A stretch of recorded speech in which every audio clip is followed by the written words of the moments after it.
आज हम एक शक्तिशाली विषय पर चर्चा कर रहे हैं, कैसे सकारात्मक सोच आपके शारीरिक स्वास्थ्य को बेहतर बना सकती है। हाँ, आपकी सोच का आपके शरीर पर सीधा प्रभाव पड़ सकता है। अध्ययनों से पता चलता है कि सकारात्मक दृष्टिकोण रखने वाले लोग उच्च रक्तचाप, हृदय रोग और यहाँ तक कि पुरानी दर्द जैसी स्थितियों से कम पीड़ित होते हैं। सकारात्मक सोच तनाव हार्मोन जैसे कोर्टिसोल को कम करती है, प्रतिरक्षा तंत्र को बढ़ाती है और बीमारियों से उबरने में सुधार करती है। यहाँ बेहतर स्वास्थ्य के लिए सकारात्मक सोच की शक्ति का उपयोग करने के 10 व्यावहारिक सुझाव दिए गए हैं। एक, अपने दिन की शुरुआत कृतज्ञता के साथ करें। 3 चीजें लिखें जिनके लिए आप आभारी हैं। ये दिन के लिए एक सकारात्मक स्वर स्थापित करता है। 2, माइंडफुलनेस या ध्यान का अभ्यास करें। यहाँ तक कि प्रतिदिन 10 मिनट भी तनाव को कम करता है और नकारात्मक विचारों को साफ करता है। 3, नकारात्मक आत्मचर्चा से बचें। मैं नहीं कर सकता को मैं कोशिश करूंगा या मैं सीख रहा हूं से बदलें। 4, अपने आप को सकारात्मक लोगों से घेरें। ऊर्जा संक्रामक होती है, इसलिए सोच समझकर चुनें।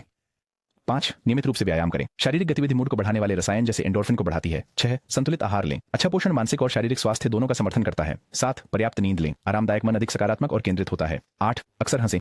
हंसी तनाव को कम करती है, रोग प्रतिरोधक क्षमता को बढ़ाती है और मूड को उठाती है। 9, वास्तविक लक्ष्य निर्धारित करें। छोटे लक्ष्य को हासिल करना आपको प्रेरित और सकारात्मक रखता है। 10, जरूरत होने पर मदद लें। एक चिकित्सक या परामर्शदाता से बात करना स्पष्टता और प्रोत्साहन दे सकता है।